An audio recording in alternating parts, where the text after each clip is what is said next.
Hello. Welcome to Ask an Expert, not live. It's not live. It's Ask an Expert number 60, number 1. Oh yeah, that's exciting, isn't it? And it's our non-live live this evening because currently I am at a networking event in the New Forest. Yes. And you are in the kids zone. I am in the kids zone because Emily's out. I'm in the kids zone. But through the magic of the internet and technology, we are filming this live, not live right now. Well, we're filming it. Yes. We're just not streaming it live. But because of the way people watch back, it's no real difference. No. Should we move on? Yeah. Anyway, welcome to Ask an Expert. Welcome to Ask an Expert number 60. If you're new to this, I'm Emily, this is Alan, and we are the founders of The Outside Bride, the outdoor wedding blog.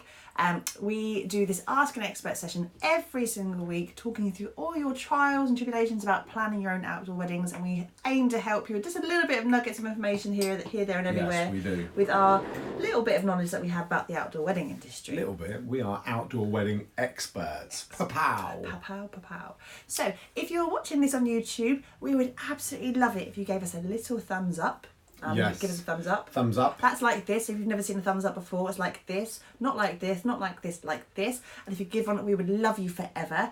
And also, if you're watching on YouTube, if you would like to hit that little subscribe button here, down Should here. be a little white thing in the bottom corner. That will subscribe to this channel, and you can catch up with all of our weekly tips and tricks. Absolutely. And please do leave a comment in the video. Just say, Alan, love your shirt. Did you purposely match that to Emily's dress? I did tonight. Did you do that on purpose? Yeah, well, I saw you had a red top on. And cheeky. Is that clean on? No, it's been... I saw you had a red top on, so I went and picked my panda shirt. It has been on all day. Yeah. I'm covered with a bit of food, maybe a bit of cream cheese. Podcasters, for those who have children or those who know about children, know who children are. What children are? What are children? We have 3, and Emily looks like she's held all 3 today. I'm sorry, this is not cool. I apologise. Right, move on from that. Because working mum. Well, I put myself down in this really bad cul-de-sac that I shouldn't have put myself in. So I apologise to you and the universe. So in today's non-live live, we are going to talk a little bit about our week so far. How's it been?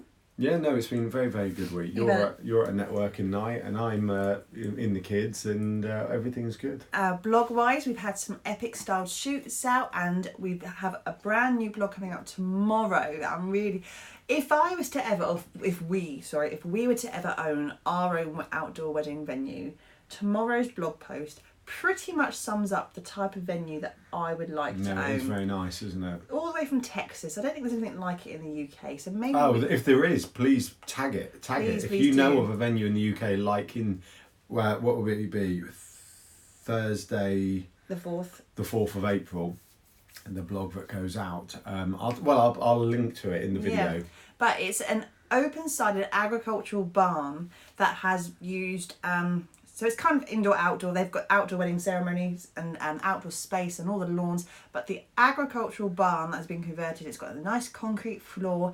But they have got open sides, apart from one side, which has got reclaimed window frames as a big artist piece. Big art sort of fixing at the end, and it looks absolutely phenomenal and definitely right up my street. It was lovely. A bit quirky, a bit different, and I really liked it. So if we ever do end up getting a wedding venue, that's what I want, please. Yes, no, that's fine.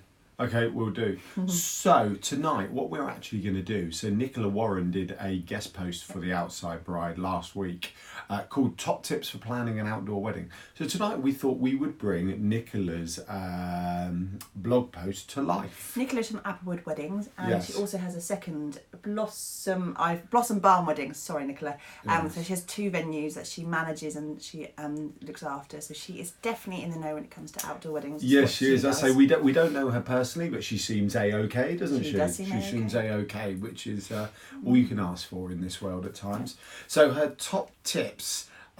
Tip number 1, venue. You may already have the perfect garden or land in mind for your outdoor wedding, which is great, but there are things to consider. Access, and what else is there? You're getting trucks and delivering and everything on board. Also, you might need to consider toilets and generator depending on the time of year. You might also want to consider Heating. So we talk about this week in, week Yes, out. we do. Getting your venue right is really important, because without getting your venue right and understanding what the foundations are of your day, you won't have a wedding, will you? No, and it's interesting. I mean, we've said this. We've covered venue a couple of times in the past couple of weeks. But one of the things is, anywhere really where it's grass that will allow you to put a temporary structure up could be your reception venue. But sometimes you want it a bit more than that. You want it to be that bit special. You want it to have that connection to you, a family member's back garden, or something a bit more local. We've seen village halls and where the family have grown up in the village and everything else. But venue is really important. And, Nicola's top tips are just factoring in access for all the vehicles, just factoring in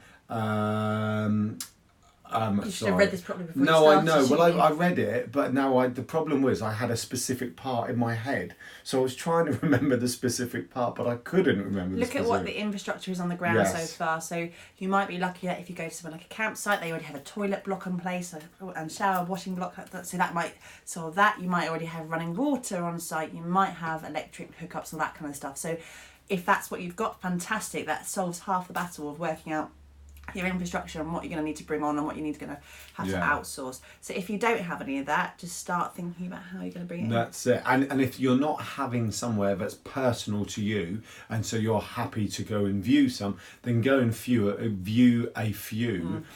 So you can get a feel.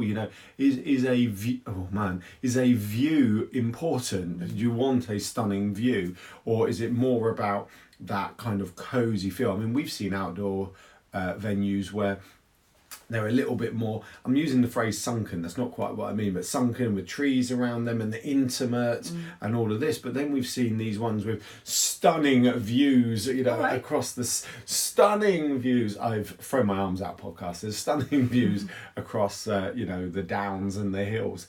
And both are beautiful and stunning in their own Next way. point.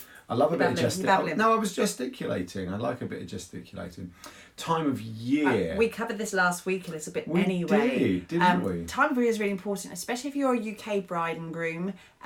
You may think that the summer's warm, and it usually is lovely, but April and September are those key months that people sometimes overlook in being the golden months to have weddings. Yeah. Now, I say this lightly because actually we are in April today. We're the 3rd of April today. Yes. And I did look outside of our window after wearing flip-flops all week because it's been spring, warm. Well, that's it. We've been in the garden. We've had a barbecue this week. We've been creating a new dining room table outside. I looked out the window today. It was snowing. Go figure. It was snowing. So it is a bit changeable, but... But then last week we had beautiful weather, and I know in one of our Facebook groups, the Outdoor Wedding Supply Network, they were sharing pictures from their weddings from last weekend, where it was it last? It doesn't matter. Past couple of weekends, back end of March. And it was stunning. We were hitting 17, 18 degrees and things like that, which is hot in the UK, everyone. So it's hot in March in the UK, let's be honest. So traditionally we do find, and I know someone else says this in a guest post we've got coming out soon, but actually July and August are not the 2 months to go for. If you want to increase your chances of good weather, and also there's a bit about kids at school and not being at school and all this other stuff and just making life easy for everyone, leave July and August alone. It is genuinely said. However, if you have booked a wedding in July and August, it's going to be the best day ever. No, of course. There's nothing wrong with July and August. There's absolutely nothing wrong with it. But if you're sitting there now trying to decide when to go for next year, our general advice is kind of April, early May and September. And also don't forget, and we're going to cover this in the next point anyway, in terms of budgeting, some venues may have peak time months where they're more expensive, and you will find that actually June, July, August will be that peak time period when prices are a little bit higher. If you look to extend your reach a little bit to the very sort of beginning of spring to early autumn, you might actually find that prices are a bit more in your favour anyway. That's not to say that every venue's going to be the same. They might have flat rates, but it's worth checking out if you are budget savvy. I've got another mind blank. This is not the first mind blank in this video, and the first one started with me talking about your top, so I apologise again for that. Do we know any outdoor wedding venues that rack, stack and pack, and that's the wrong wording, but they utilise all days of the week for weddings? I couldn't off the top of my I head, but can't I'm think sure of that... it. Yeah, I was just wondering. There will yeah. be those because venues. generally those sorts of venues, I think there might be one down south I can think of that's a marquee base a venue. There are a lot of barn venues do that, but not necessarily outdoor venues. No. You'll often find that an outdoor venue, because of the type of wedding it's going to be, with your infrastructure, with marquees coming on, with bigger suppliers coming in, they need that time to be able to set up and take down. And actually, by having back-to-back weddings, it doesn't always work. You might find that there's a wedding venue that has a static TP or something like that they do. But generally, you do get that bit more flexibility in your dates. Yeah, no, absolutely. Right, the next point on Nicola's fab blog post is budget. Opening line, we've said this, there is a misconception that outdoor weddings are cheaper than traditional weddings. Unfortunately, that's not strictly true. Set yourself a budget and stick to it wherever possible. However, she goes on to say that clearly there are ways of cost savings. So, having street food is going to be cheaper than fine dining, because if you're having fine dining in a field, you're going to have to bring in a kitchen.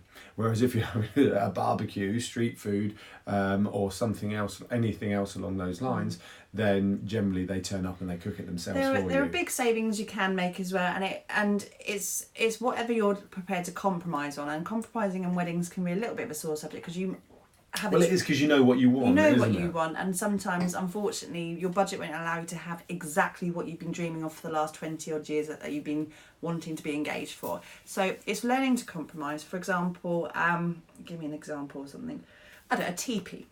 Oh, I thought the catering was a good compromise. Catering is, but a teepee will be a set cost. So if you can't, you can't always afford a teepee. You might have one or two hats, you get all the installations. You might want the 4-hat extravaganza with the mini hat over there and all the fire pits and everything. But looking at what you can strip back to make some cost savings. Alan said, well, Capri Marquee, actually, funnily enough, I was talking to someone recently who wanted a bit of advice, and they said they were on quite a strict budget for reasons to them, and I said, well, actually, if you're going to have it in the middle of the summer, where statistically weather should be okay, then actually look towards a Capri Marquee. They were looking at a back garden as well, because I do think if you're having it in a field, nothing wrong with Capri Marquee, you put it up anyway, but if you're having it in a field, then it has a tendency to look a little bit smaller. Is that all right? Whereas if you're looking for some grand kind of setup, then a TP, Sperry tent, etc. But you can cut back on not having a 10-piece swing band, for example, and just having a DJ. DJs, again, come at a certain price. Well, I saw an interesting conversation. I saw exactly the same one. Someone said they wanted a DJ for £150. And a lot of people said, you may, but you're going to get what you pay for. Which is what I was going to come on to next. Absolutely. You can make savings things like time of day you get married. If you're having a 3:00 ceremony, you might sometimes you have your sit down meal or your sort of daytime, your wedding breakfast, and have evening food.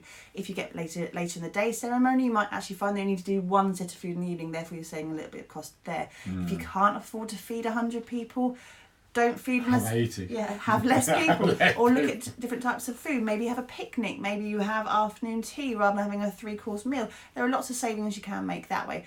But as Adam just pointed out, the budget savvy bride is a very funny concept, because we all understand that you have a tight budget, and we don't take that away. And weddings are very expensive, or can be very expensive days of your life, and we do not take that away. And you have a set budget.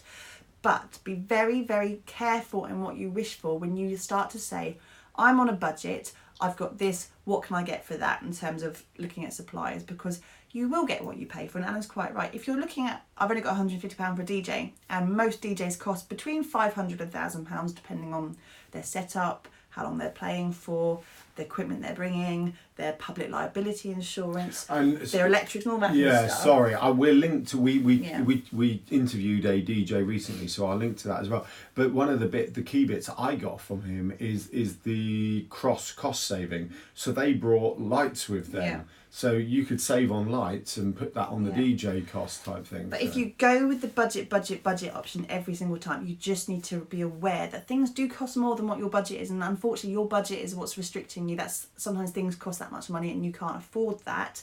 But if you find that person who's cheap as chips, they may well be good. They might be just starting out. They might be trying to build a portfolio. We know plenty of fab people who have done starting out offers. Yeah, but if DJ Bob from down the road, sorry, all other Bobs. I'm really sorry, DJ Bob, you're amazing. But if DJ Bob down the road comes and is Be really careful here. Rusty old Renault 5. That's a terrible. Yeah, You know Emily's what I mean? point's kind of Oh, yeah. sound. Yes. Think about, do they have insurance? Do they have a reputation? What are their reviews like? What are they bringing? And just be very mindful, because The quality of their equipment, is it all pat tested, was the example in the you would do conversation very much we better saw. to get, if you want to have decent but not spending more on the quality things and looking at what you can strip back to save. For example, again, in the Outside Bride group this week, it was a conversation on favours. The bride in that group actually had quite a hefty budget for favours. Do you need to spend £10 to £20 per guest on each favour? You don't necessarily do that. If you want to strip that back and have a top-notch DJ or band, then just look at moving your budget around to be a bit better on that. Anyway, Sorry. moving back to Nicola Warren's post, not Emily and Alan Rance. So then Nicola finishes off with a few often overlooked logistics. So she's put, you'll have so much to think about. I recommend delegating. We agree. Look, it's really tricky delegating for something you're so passionate about. But advice is, we talk about this in the planning sessions a lot. So planning sessions, link below, is our course to help you plan your wedding. But it's about giving them, telling them what you want, how you want it, and when you want it delivered, like a clear objective. For home weddings, consider investing in a wedding planner. Yep, actually, all jokes aside, we believe having an on-the-day plan. Yeah, not necessarily an entire wedding planner, an on-the-day coordinator to take your plan and execute it, so you don't have to. Is always budget well spent. Is budget well spent? Agreed. If you decide to provide any of your own food, you're going to remember absolutely. So every time you go, let's do that, it's probably going to be more expensive than you think. Think about, if you're going to do your own tables and stuff, you're going to need table linen, you're going to need napkins, you're going to need plates, you're going to need crockery, you're going to need glassware, food storage. Thinking about making sure, if you're trying to have an ethically sourced wedding or an eco-friendly wedding, making sure that the choices you make are good choices, therefore not polystyrene, not necessarily plastic glasses. What can you cut? And there might be costs involved in that as well. Another one here, very good actually. I don't think we've ever mentioned this. Ensure you order enough furniture for everyone you've invited. So that's really good. I mean, I used to own a marquee company, and we always used to agree a buffer window with a set date with our clients, so they could go, we want 150 chairs, but it may go up or down. And I'd go, well, that's fine. It can go up or down by this many, but I need to know 2 weeks beforehand. Saying that though, and we've talked about this many times as well, the furniture question, when you have evening guests, how many chairs do I need to order if I've got evening guests coming? I would say, as long as you have enough bums on seats for the daytime, I wouldn't necessarily order any more chairs for the evening. If you've got other seating options, if you have hay bales, if you've got you have a picnic style, because people are going to be up at dancing, they're going to be at the bar, they're going to be dancing on the dance floor, they're going to be outside, they might be having lawn games, people are going to be moving around, there will be chairs available. Not everyone has to be sat down at the same time, so therefore don't worry about getting extra chairs in, just think about how people are going to be moving around the room. Then penultimate tip is a timeline of your day. Somewhere is always good, on a chalkboard, old palette, vintage mirror. I agree. I'm just thinking back to the billion weddings I've been to as a guest over the years. And actually, just kind of nice to know what's going on, what time Steer you're your guests eating. a little bit. They don't need to know every last detail of the day, because especially if you have surprises. But some people just need a little bit of hand holding. What time they're going to be? It's. Do you know what I think of? After the ceremony, before the reception, photos being done, welcome drinks, and I'm standing around chatting, and I'm going, do we know how long we've got this for? No, I don't know. What is the time? And ultimately, who cares what I think? I agreed. But just having a palette up, offering that little bit of information, it adds another decoration. For me, as the one who drinks a lot again in this relationship, it's that I've had a couple of canapes and drinks here. How long have I got until I sit down and have table wine? Do I want to have another glass of champagne right now, or do I want to have a glass of table wine and then go to the bar afterwards? Yes.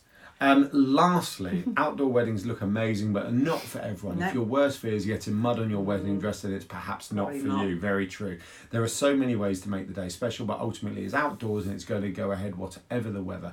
If you can keep an open mind and stay relaxed, then an outdoor wedding could be for you. Yes. When done properly, they are incredible.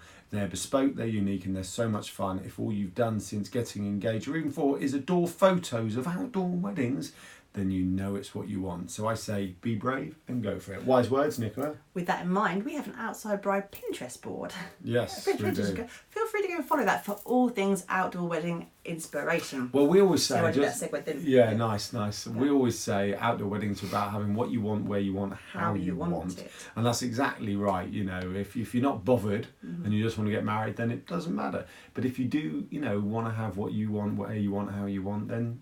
So do that 10 times fast. Then an outdoor wedding is for you. Yeah. Right, what was that? So yes, YouTubers, we hope you've enjoyed tonight.